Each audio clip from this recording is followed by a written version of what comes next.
Pues damos inicio al capítulo 4, iteración. Este capítulo pues tiene que ver con la manera o las formas que se tienen que desarrollar para que ustedes puedan hacer que su código se pueda repetir. Bueno, ¿cuáles son los objetivos? Bueno, primeramente pues habrá que explicar el término iteración o también llamado repetición.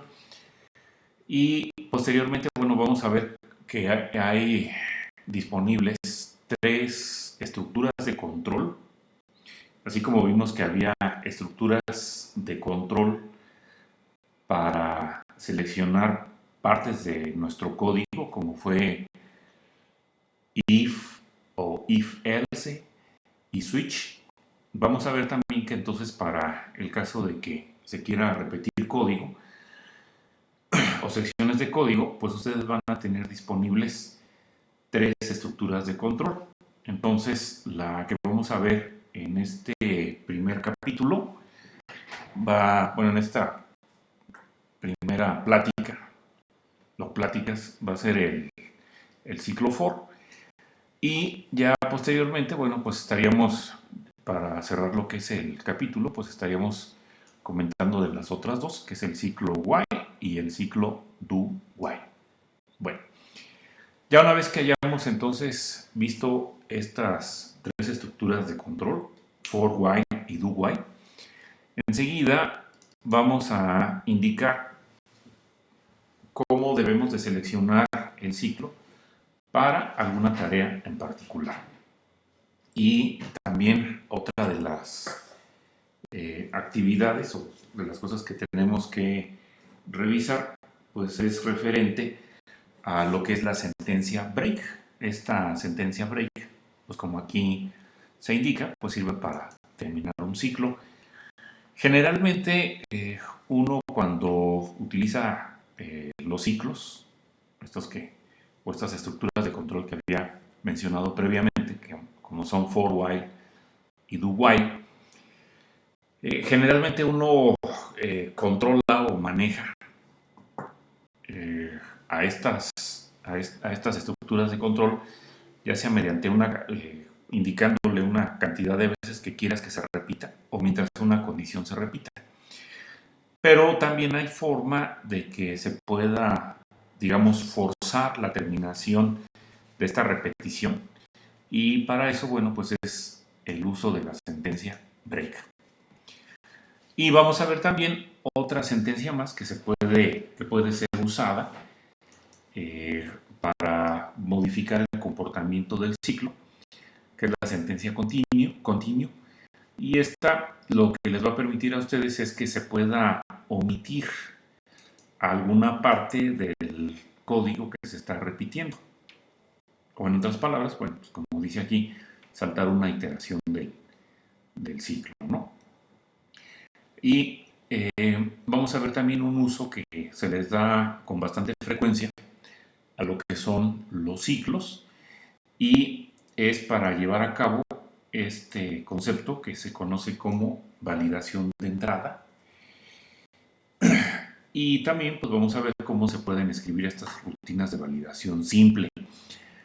La validación de la entrada les va a permitir a ustedes que cuando le soliciten al usuario algún dato, ustedes puedan llevar a cabo una verificación de lo que ha sido ingresado, y si en un momento dado lo que ingresó el usuario no es lo esperado, entonces van a tener la posibilidad de volver a repetir o de repetir la petición. Entonces, eso es básicamente lo que se hace en la validación de la entrada. Estar repitiendo o estarle pidiendo al usuario que ingrese algún dato hasta que cumpla con los requisitos del programa o lo que se haya en un momento dado codificado en esa revisión. Bueno, pues vamos entonces a la parte de la introducción. Y entonces, bueno, ya hemos visto que para controlar el programa hemos utilizado la secuencia. La secuencia, bueno, esa queda implícita por el orden en el cual se escriben nuestras sentencias. Eso quiere decir que la primera sentencia que se encuentra dentro del método main es la que será ejecutada, y luego la segunda, y así hasta que en un momento dado se agoten todas las sentencias que están dentro del método main. Y también en el capítulo anterior vimos una forma de controlar el flujo del programa, que es mediante mediante estas estructuras de selección que ya habíamos dicho, bueno, if o if else, switch, y también, bueno, pues habíamos comentado que podemos hacer anidamiento de estas estructuras de selección dentro de otras estructuras de selección. Bueno, además de eso, se sabe pues que las computadoras tienen una capacidad para repetir tareas pues muchas veces sin mostrar fatiga, y también pues sin llegar a cometer errores, a diferencia de lo que sucede con los humanos. Pero ni la secuencia ni la selección les permiten a ustedes indicar un tipo de control que es la repetición en los programas. Y bueno, pues ahorita que estábamos comentando dentro de los objetivos de este capítulo, que decíamos que lo que queremos es hacer un programa que valide la entrada, pues no tenemos, necesitamos a fuerzas la repetición, porque con la pura selección, si tú decides utilizar selección, que, ojo, este es un error que después cometen con mucha frecuencia cuando se les pide que se valide una entrada, y terminan utilizando una estructura de selección como if o switch. Pero si llegas a utilizar la pura estructura de selección, pues eso nada más te permite hacer la validación una sola vez. Si el usuario se vuelve a equivocar, pues ya no haces ya no se puede llevar a cabo otra validación, porque con la estructura de selección solamente puedes validar una sola vez. Entonces, si queremos en un momento dado repetir una porción de código varias veces, o determinado por lo que en un momento dado está ingresando el usuario, pues claramente la selección no nos va a permitir hacer eso. Obligatoriamente necesitamos una estructura de control como es la repetición. Bueno, entonces para empezar con esto, les dicen a ustedes que consideren un programa que necesita mostrar un cuadro con asteriscos que va a tener un tamaño 5 por 5 en la salida. Es decir, queremos que se muestren 5 renglones y cada renglón formado por 5 asteriscos. Bueno,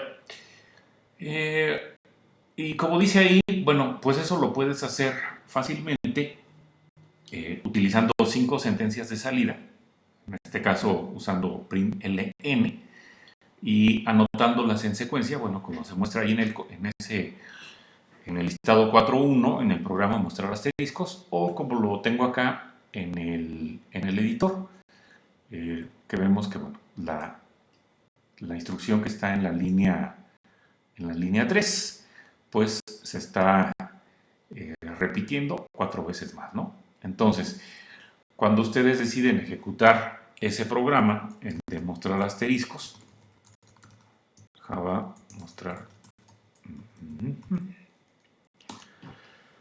pues entonces pues deberemos de obtener pues la salida esperada, ¿no? 5 renglones y cada uno de estos teniendo 5 asteriscos. Bueno.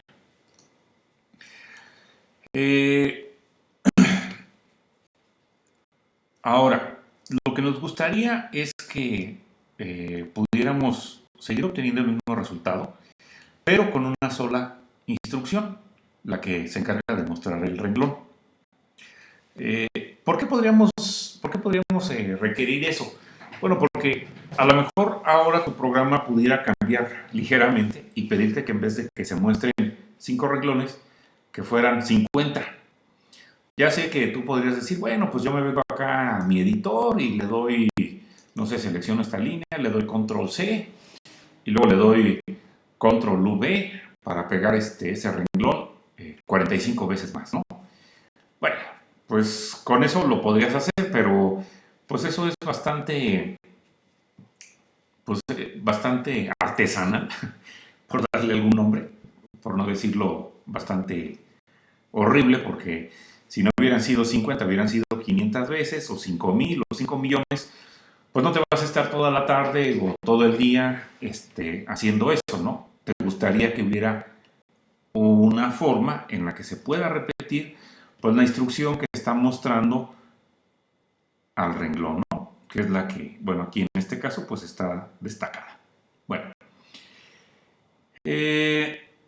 entonces, en vez de estar repitiendo las instrucciones, pues lo que deseamos es que se pueda escribir una sola vez y después indicarle al programa que repita esa línea o ese código, pues la cantidad de veces que se requiera, ¿no? Entonces, digamos que nos gustaría que nos quedara algo así, que tu clase mostrara asteriscos, tuviera una sola instrucción, la que muestra un renglón con 5 asteriscos y estuviera acompañada de código que en un momento dado le indique que lo que está enseguida se repita 5 veces. Bueno, entonces, la iteración o repetición es la forma de control del programa que permite indicarle a la computadora que haga una tarea varias veces repitiendo una sección de código.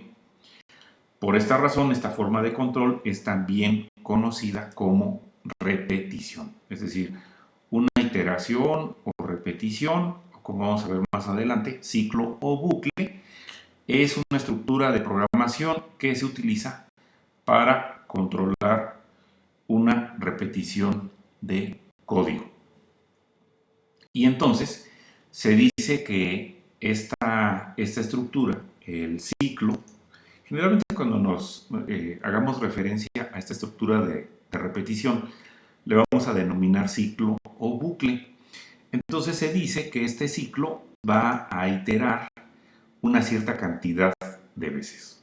Bueno, ya habíamos comentado entonces al inicio en lo que son los objetivos que existen 3 tipos de ciclos en Java. Está el ciclo for, el ciclo while y el ciclo do while. Bueno, digamos que los dos últimos, el ciclo while y el do while, se parecen mucho, pero su comportamiento es algo o mucho, ya eso dependerá de cómo se esté utilizando, es diferente, ¿no? Pero son muy parecidos. Bueno, entonces, en las siguientes secciones, pues vamos a ir viendo cada uno de estos ciclos y, como habíamos también establecido, posteriormente, pues vamos a ver algunas otras, algunos otros comandos que se pueden utilizar con los ciclos para forzar la salida antes del ciclo, o sea, no esperar a que se repita el ciclo una determinada cantidad de veces o hasta que se cumpla una condición. Y vamos a ver otro comando que les va a permitir a ustedes poderse saltar alguna o varias repeticiones, ¿no? Bueno, entonces, continuando con el ciclo for, entonces decíamos que si ustedes quieren repetir una sección de código, una determinada cantidad de veces, por ejemplo, en el caso de los asteriscos, queríamos que se hiciera en 5 veces, el ciclo que se debe de utilizar cuando sabes la cantidad de veces es el ciclo for. Menciono que también podrías utilizar while y do while, pero bueno, es como más natural o se espera que es un buen hábito de programación que alguien que va a repetir código, pues lo haga una determinada cantidad de veces, lo haga utilizando el ciclo for. Entonces, bueno, vamos a ver ahora el programa mostrar asteriscos, que es el que 2, que es el que está aquí en el listado 4.2 del material al que le estoy dando lectura, y que es una modificación del programa mostrar asteriscos que habíamos visto previamente, ¿no? Entonces, bueno, mostrar asteriscos 2, en este programa tenemos la sentencia que se va a repetir, que está en la línea 4, y esa línea pues está dentro de lo que es nuestro ciclo for, ¿no? Que es el que queremos, o es el que le está llevando o está dando el control para que lo que está adentro del ciclo for se repita 5 veces. Ahorita vemos por qué son 5 veces y qué es todo lo que ocupa, pero bueno, de entrada podemos decir que tenemos que utilizar la palabra reservada for. Después, en la cabecera del ciclo for necesitamos escribir, generalmente se hace, así sucede en la mayoría de los programas, tenemos que escribir 3 partes que componen a lo que es la cabecera. Estas partes que componen a la cabecera del ciclo for van a estar separadas por punto y coma, o por puntos y comas. Entonces, escribes la primera parte y luego punto y coma, la segunda parte, punto y coma, y luego la tercera parte. Y después de tener la cabecera del ciclo for, a continuación anotas tú lo que es el cuerpo del ciclo. Entonces, al igual como lo hemos visto para el cuerpo de la estructura de selección if o de switch o de else, pues vamos a necesitar encerrar entre llaves nuestro código que va a ser repetido por este ciclo for. ¿De acuerdo?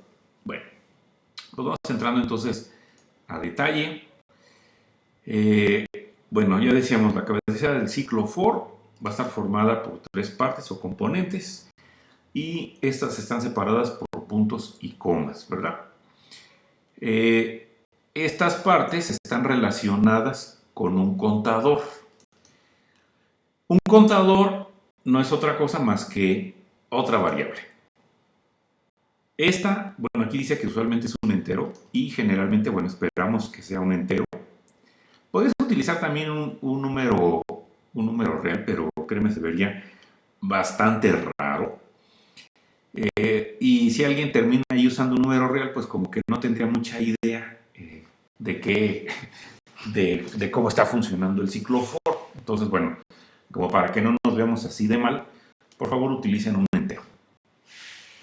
Y este entero, bueno, pues como dije aquí, tiene que ser creado. Creado significa que, bueno, pues hay que declarar la variable y hay que inicializarla. Y entonces este contador se va a utilizar para llevar la cantidad de repeticiones que debe de hacer el ciclo. Para este ejemplo que estamos aquí observando, el contador que está, bueno, el que estamos hablando, tiene el nombre i. Por supuesto que tú le puedes dar el nombre que quieras, ¿verdad? Pero pues generalmente se escogen nombres simples, como puede ser i o j, ¿verdad? Bueno, vamos a ver ahora cómo funciona el ciclo for. Bueno, entonces, este contador, la primera parte, pues es, o bueno, lo que se requiere es que el contador sea declarado. Por esa razón aquí se está poniendo un tipo, ¿sí? Esta declaración se podría hacer afuera del ciclo for, en el caso de que después de que se termine el ciclo for, vayas a requerir al contador. Pero si el contador únicamente se va a utilizar dentro del ciclo for, entonces la declaración de ese contador debe de quedar dentro del cuerpo del ciclo for.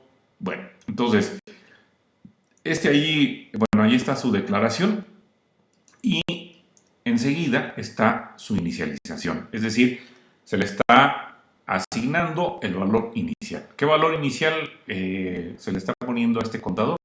El valor de 1. Bueno, eso es en cuanto a la primera parte. Entonces, en la primera parte, ustedes van a declarar e inicializar su contador. Sería posible también, por ejemplo, que ahí en ese lugar ustedes declararan otra variable.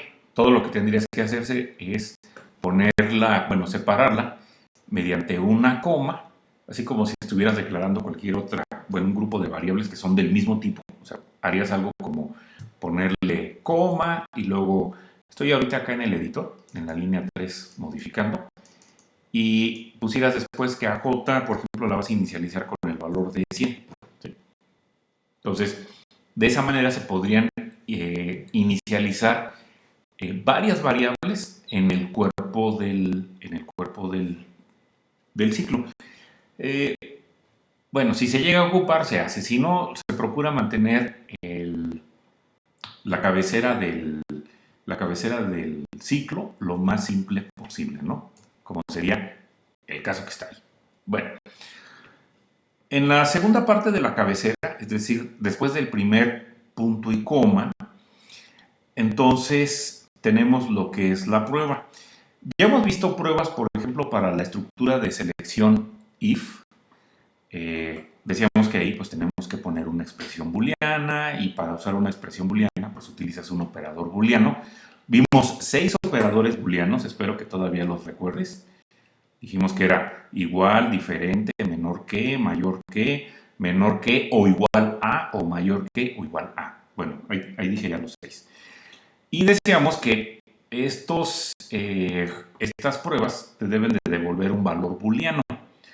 Un valor que puede ser true o puede ser false. Entonces, la prueba que ustedes montan en su ciclo for, que sería en la segunda parte de la cabecera, les va a devolver un valor booleano. Si este valor booleano devuelve el valor de true, entonces el ciclo se repite.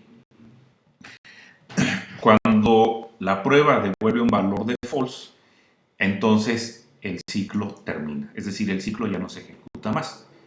Bueno, la prueba que se está en este caso montando para este ciclo es una que permite revisar si el contador i es menor que o igual a 5. ¿Por qué razón? Bueno, pues porque queremos que se repita 5 veces y este contador pues arrancó con el valor de 1. Entonces, si estamos pensando, ahorita vamos a ver en qué lugar se incrementa, si estamos pensando que el valor del contador se está ajustando cada vez que se repite en 1, entonces queremos que el valor que pueda llegar a alcanzar i para que se repita la instrucción pues sea hasta 5, ¿no? Bueno, y entonces, pues con la inicialización que se hizo en la primera parte, esta condición que tengo aquí, i menor o igual que 5, para cuando i vale 1, pues esto es verdadero y por lo tanto entonces se entra al ciclo. Entrar al ciclo, pues como dice aquí, pues se refiere a lo que es el cuerpo del ciclo, que ya lo habíamos dicho, es lo que queda encerrado entre este par de llaves, ¿verdad? Bueno, y entonces al igual que sucede, por ejemplo, con la sentencia if, pues las llaves para el ciclo for se pueden omitir cuando el cuerpo del ciclo tiene una sola instrucción. Entonces, si aquí en este ejemplo se observa, pues nada más tengo una sola instrucción. Eso quiere decir que yo puedo omitir este par de llaves, ¿sí? Pero si ya tienes más de una instrucción o quieres asociar más de una instrucción para el ciclo for, es necesario que ustedes pongan las llaves. Bueno, en los ejemplos que vamos a desarrollar, al igual como ya lo habíamos dicho para la sentencia if, por claridad siempre vamos a utilizar llaves, no importando que tenga una o más sentencias. Bueno, cuando se ingresa a cuerpo del ciclo, entonces todas las instrucciones que están dentro de las llaves, bueno, en este caso solamente una, pues va a ser ejecutada. Entonces estaría haciendo esta instrucción, ¿verdad? Bueno, con eso, pues entonces se va a mostrar un renglón de asteriscos en la salida. Y una vez que se termina de ejecutar el cuerpo del ciclo, o las sentencias que están dentro de las llaves, el ciclo regresa al inicio. Ahí es en donde empieza, ahí es donde empieza a darse el ciclo, ¿no? O empiezan a darse las vueltas. Y entonces, en ese momento entra en juego la tercera parte de la cabecera del ciclo for. La tercera parte se utiliza para cambiar el valor del contador, para que en algún momento dado esta prueba te dé false. ¿Cuándo queremos que nos dé false? Pues cuando ya se hayan mostrado 5 renglones con 5 asteriscos cada uno, ¿verdad? Entonces, como se quiere que el ciclo se repita 5 veces y se ha iniciado el contador en 1, el valor con el cual tú inicias y el valor con el que pruebas, bueno, eso es arbitrario, pero digamos, lo más natural para uno pues es que empieces en 1 y pruebes hasta el valor, bueno, utilices el valor para revisar o para hacer la prueba, utilices el valor de repeticiones que se quieren lograr. Bueno, y entonces en la tercera parte se va a agregar 1 al contador cada vez que se dé vuelta al ciclo, ¿no? Es decir, ya se ejecutó el cuerpo, entonces ahora yo quiero incrementar mi contador. Y bueno, pues para eso entonces se está haciendo lo que habíamos indicado en la tercera parte. De esa manera, entonces cuando se lleva a cabo el incremento, pues entonces ahora el contador va a tener el valor de 2 por este incremento que se está haciendo aquí. Recuerda que este operador unario nos permite incrementar en 1 a esta variable. Bueno, ya una vez que se hace el incremento, se regresa otra vez a la parte de la prueba para determinar si el ciclo se debe de repetir, ¿no? Como se indica aquí en esta parte. Como I tiene el valor de 2, pues el que se obtuvo después del incremento, pues entonces esta prueba nos sigue dando true. 2 es menor que 5, ¿verdad?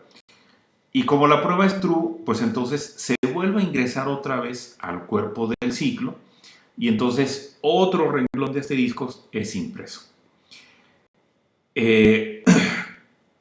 Después, entonces, se lleva a cabo, bueno, lo que habíamos dicho, la tercera parte, que es el incremento, y se hace la prueba, ¿verdad?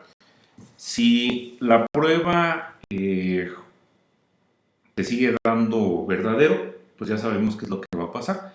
Se vuelve nuevamente a entrar al cuerpo del ciclo, ¿de acuerdo? Y pues va otra vez a cambiar y cuando termina de ejecutarse el cuerpo, pues va a cambiar el contador y así se va a repetir pues hasta que 5 renglones de asteriscos han sido impresos, ¿no?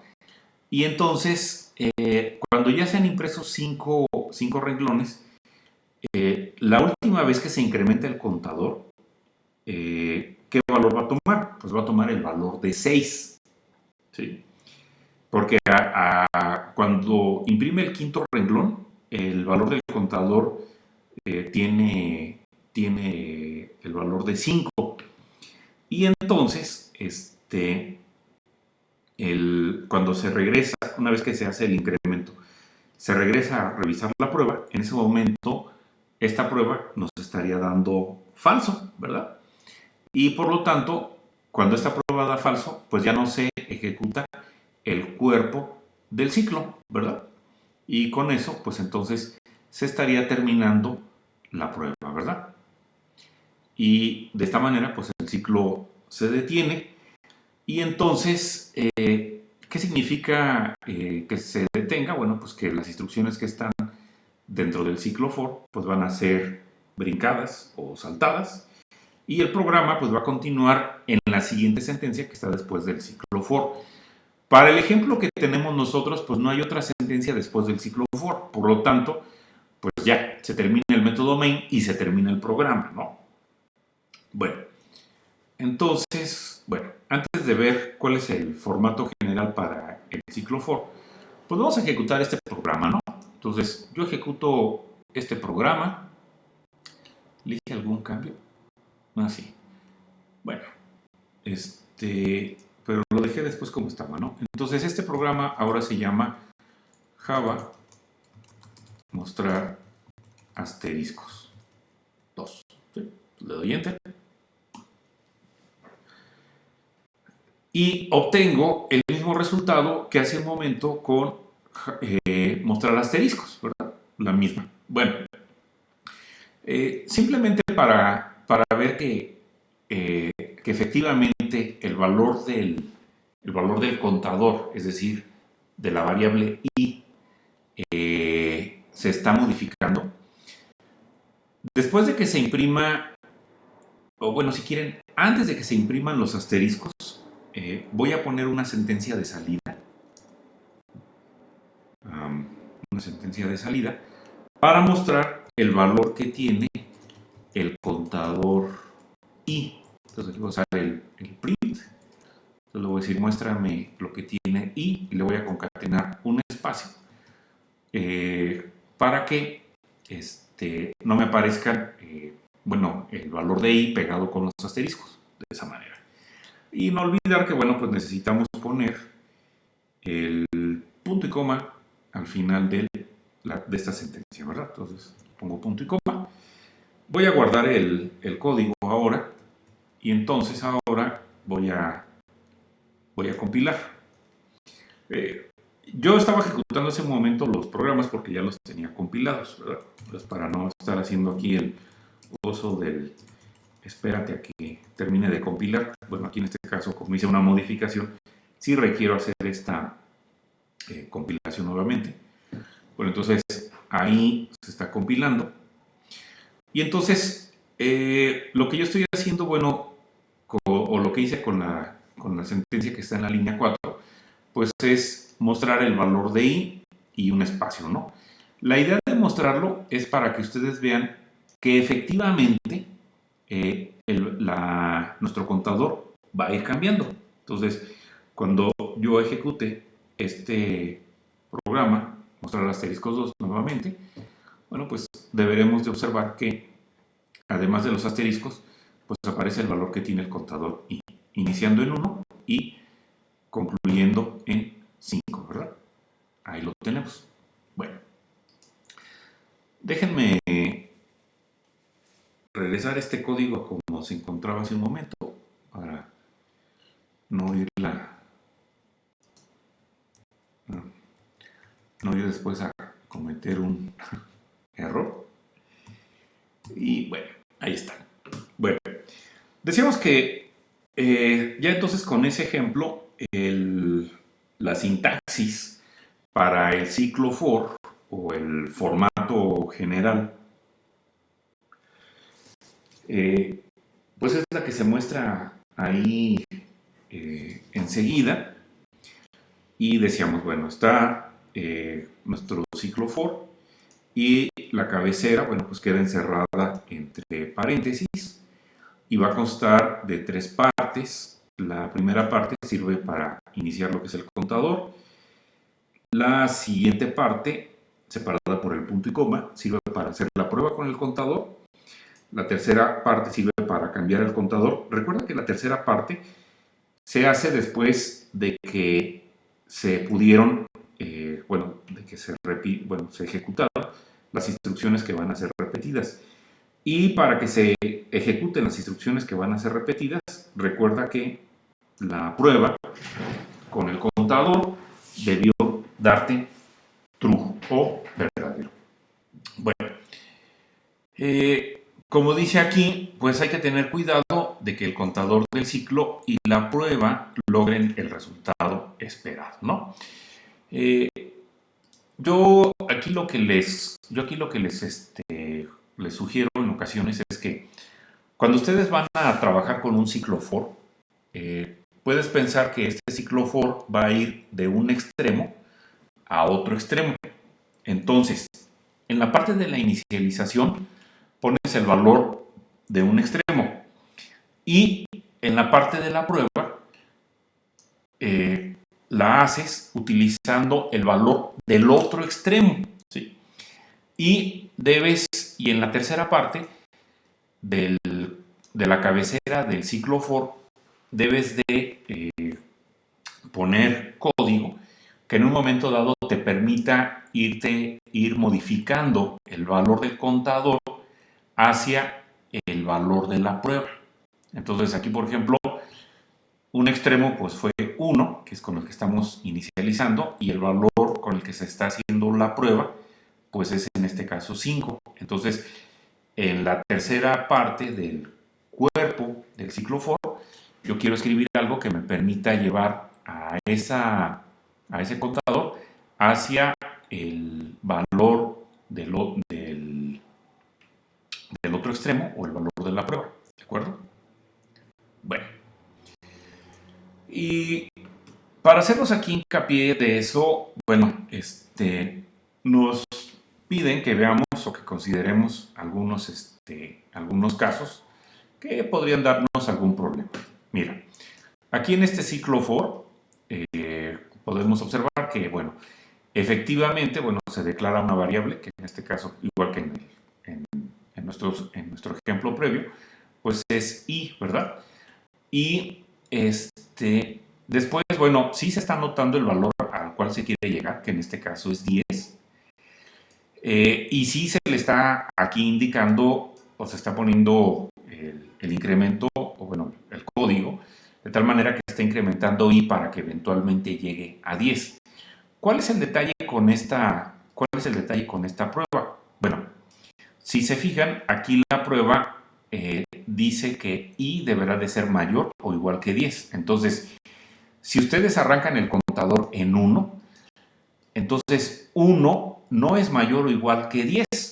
Por lo tanto, en este ciclo for, pues nunca se va a poder hacer algo, no se va a repetir nada de lo que está en el cuerpo, porque recuerda que una vez que se hace la inicialización, enseguida se hace la prueba, y si la prueba da verdadero, entonces se ejecutan instrucciones. Si no, pues simplemente se saltan estas instrucciones y se ejecuta la instrucción que está después del ciclo for. Entonces, así como está hecha la prueba, que está mal hecha, pues claramente, pues esta no nos va a dar true, nos estaría dando false.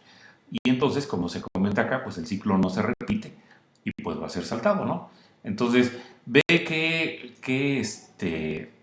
cuidadosos hay que ser en esta parte y no ir a poner un mayor que cuando debiste de haber escrito un menor que, ¿no? Digo, eso lo podemos ver acá en este ejemplo. En vez de que tenga menor que, pues le voy a poner mayor que o igual a 5. Y vamos a ver que una vez que se compile y se ejecute este programa, la modificación que le acabo de hacer, pues no me va a mostrar ningún renglón. Ahí lo vemos, ¿sí? Y todo gracias a que pues ahí se puso incorrectamente se utilizó incorrectamente el operador de comparación. Bueno, déjame dejarlo como estaba, que era así. Bueno, ok, veamos ahora la siguiente prueba. Pues parece como que está interesante. Se declara e inicializa el contador i con el valor de 1 y luego la prueba dice que i tiene que ser mayor o igual con 1. Entonces, bueno, ¿qué pasa aquí? I es mayor que 1. No. ¿O es igual a 1? Sí. Entonces aquí me daría verdadero, ¿verdad? Y entonces se repite la instrucción. Después se incrementa el contador en 1 y ahora toma el valor de 2 y luego pregunta, ¿2 es mayor o igual que 1? Pues ahora es mayor, ¿verdad? Y entonces se vuelven a repetir otra vez las instrucciones y se incrementa. Ahora vale 3. Y bueno, la prueba sigue siendo verdadera. y entonces estas instrucciones van a volver a ser repetidas. Y entonces, ¿cuándo va a terminar este ciclo for? Porque i pues va a tomar el valor de 4, 5. Entonces, cualquier valor que esté después, bueno, que sea 1 o que se encuentre después del 1, pues con esta prueba, como estamos incrementando, pues siempre me va a dar esta prueba verdadero. Y por lo tanto, pues este ciclo, ¿cuándo va a terminar? Pues este ciclo no va a terminar nunca. Digo, podemos aquí dejarlo como se muestra acá, digo, simplemente para ver que eso se va a repetir indefinidamente. Entonces, tiene mayor o igual que 1, ¿verdad? Entonces, voy aquí a guardar. Y después, bueno, pues lo de hace un momento, ¿no? Compilo y ahora ejecuto. Entonces, ven ustedes el desfile de asteriscos que se están presentando y pues entonces este ciclo se va a estar ahí repitiendo pues una buena cantidad de veces. ¿Qué hace uno cuando una cosa sucede como esto? Bueno, en el caso de que estés utilizando una terminal o el símbolo del sistema de Windows, lo que tendrías que hacer sería mantener presionada la tecla Control y luego presionar la letra C de casa para que se aborte el programa. Y bueno, pues eso es lo que acabo de hacer en este momento. Entonces, bueno, pues también hay que tener cuidado con no, que al momento de, claramente es un error de lógica, o sea, el ciclo for está completo, está bien puesto, por eso el compilador no nos mandó un error, pero al momento de estar ejecutando el programa, pues es cuando descubrimos que esto se está ejecutando indefinidamente. Generalmente uno no quiere que un ciclo se esté repitiendo indefinidamente. Bueno, y más en el caso de un ciclo for, pues queremos que se repita una determinada cantidad de veces, ¿no? Entonces, bueno, hay que tener cuidado con esto. Voy a regresar el código a como se encontraba hace un momento. Así, ¿verdad? Bueno, y bueno, las siguientes partes, bueno, las comento en la siguiente